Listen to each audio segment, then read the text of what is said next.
Hey, welcome to Financalytics. On this channel, we talk about the money traps your brain falls into and how to beat them with smart psychology and automation. Stick around if you're ready to save smarter and live better. Have you ever noticed how, after a stressful day, your first instinct is to buy something? Maybe it's that shirt you didn't really need, or the late-night snack you knew you could have skipped. Sometimes it's as small as clicking Add to Cart on Amazon, just for the tiny rush of excitement that follows. In that moment, it feels like magic. The stress fades, the mood lifts. You feel in control again. But here's the truth. That's not a shopping problem. It's not about the shirt, the snack, or the cart. What's really happening is that your brain is trying to self-soothe. Every time you feel anxious, lonely, or drained, your mind searches for a quick fix. And spending money becomes the shortcut, a way to release tension and replace it with comfort. Psychologists call this emotional spending. It's not about logic. It's not about need. It's about using money as medicine for your emotions. Emotional spending doesn't start with the store or the app. It starts with a feeling. Stress from work, boredom on a slow afternoon, loneliness when you're scrolling late at night. Even something deeper, like self-doubt or low self-esteem. When your brain senses discomfort, it does what it's been wired to do for thousands of years. It looks for relief, a quick fix, a shortcut to feeling better. And here's where dopamine, your brain's feel-good chemical, comes in. Most people think dopamine floods your brain when you get something. But the truth is, dopamine spikes the moment you anticipate a reward. The second you imagine buying something, your brain lights up with pleasure. That's why just browsing online stores feels exciting. That's why clicking Add to Cart gives you a little rush. It's not really the product that hooks you. It's the promise of how you'll feel once you get it. And here's the scary part. Online shopping platforms know this. They're designed to keep you trapped in that loop of anticipation. Every notification, every countdown timer, every only 3 left in stock message, they're not accidents. They're engineered dopamine traps. Big brands aren't just selling products, they're selling psychology. They've studied exactly how your brain works, and they know how to press the right buttons at the right time.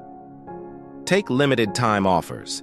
When you see a countdown clock ticking down, your brain doesn't process it as just a sale. It interprets it as scarcity panic, a threat that something valuable could disappear. And the survival part of your brain reacts instantly. Act now or lose out forever. Or think about flash sales. They don't even give you time to think. The short window creates urgency, and urgency fuels FOMO, the fear of missing out. Your logical brain is silenced, and your emotional brain takes the driver's seat. And then there's the sneaky little phrase, only 2 left in stock. That one line flips your brain straight into survival mode. Suddenly, buying isn't about comfort or convenience anymore. It feels like a battle for resources, like competing for the last piece of food on the savannah thousands of years ago.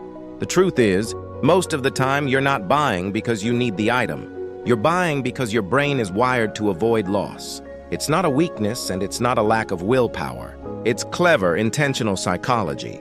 And the marketers know it better than you do. But here's the catch. Every high has a crash. After that dopamine rush fades, reality sets in. You check your bank app, you see the receipt, and the excitement drains away. Now, guilt takes over. You realize you didn't really need the thing you just bought. And worse, your balance is a little lower, your savings a little weaker. That moment of comfort has now turned into another layer of stress. And what does your brain do when it feels stressed? It looks for another quick fix, another little hit of dopamine, another add to cart. And just like that, you're trapped in what psychologists call the regret loop. It's a cycle that feeds on itself. You spend to feel better. You feel guilty after spending. That guilt adds stress. And stress drives you back to spending again. It's not about logic. It's about emotion. And unless you see it clearly, the loop runs endlessly in the background. The truth is, the only way out isn't more willpower or discipline. It starts with something simpler. Awareness. The moment you can name the pattern, you can begin to break it. So, how do you actually escape emotional spending? The key is this. You don't fight the purchase at the end of the chain. You break the trigger at the very beginning. Step 1. Name the emotion. Before you open the app or swipe the card, pause and ask yourself, what am I really feeling right now? Is it stress from work? Boredom because the evening feels empty? Loneliness you're trying to fill?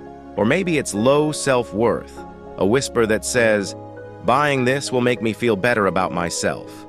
Once you name the emotion, you shine a light on the hidden driver behind the purchase, and awareness alone weakens its grip. Step 2. Delay the reward. Emotional spending thrives on urgency, so build in a pause. Make yourself wait 24 hours before buying anything impulsive. Here's the secret. Most impulses are temporary. The item that felt absolutely necessary in the moment often feels irrelevant a day later. That space gives your logical brain time to step back into the driver's seat. Step 3. Replace the habit. Your brain isn't just craving the product, it's craving dopamine. So instead of trying to suppress that need, redirect it. Call a friend and laugh it out. Go for a walk and let movement lift your mood. Write down your thoughts and clear your head.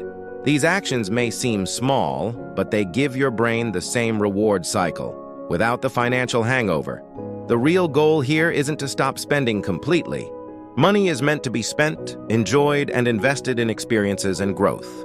The goal is to make sure your spending is conscious, not reactive. That every purchase reflects choice, not just emotion.